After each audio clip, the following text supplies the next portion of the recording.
बुजुर्गों ने जान दी है। ये जानवर भी मुंह लगाएगा ना, ये देखें, जानवर भी इसको मुंह लगा के तो थूक देगा। ये आटा ये बांट रहे, खाएं जरा ये आटा। ये नवाज शरीफ को भेजें, उसकी प्लेटें ठीक हो जाएंगी, उसके दिमाग की सारी शरियानें खुल जाएंगी। ये इनका इलाज है। ये जो ये इस मुल्क से पैसे खा के गए, अनार छोड़ो, ये आटा खाओ। ये मरियम नवाज, ये आटा खाओ अपनी मुलाजमा को, जिससे तुम चाट मसाले डलवाती हो ना, और फिर वो जुबान से आके सुप्रीम कोर्ट पे लाल मिर्चें छिड़कने की कोशिश करी है।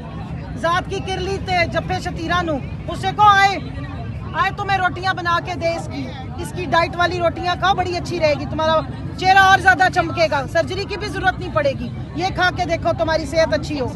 तुमने पाकिस्तानी अवाम को डंगर समझा हुआ? तुमने पाकिस्तानी अवाम को क्या समझा हुआ है कि हम कोई भिख मंगी कौम है?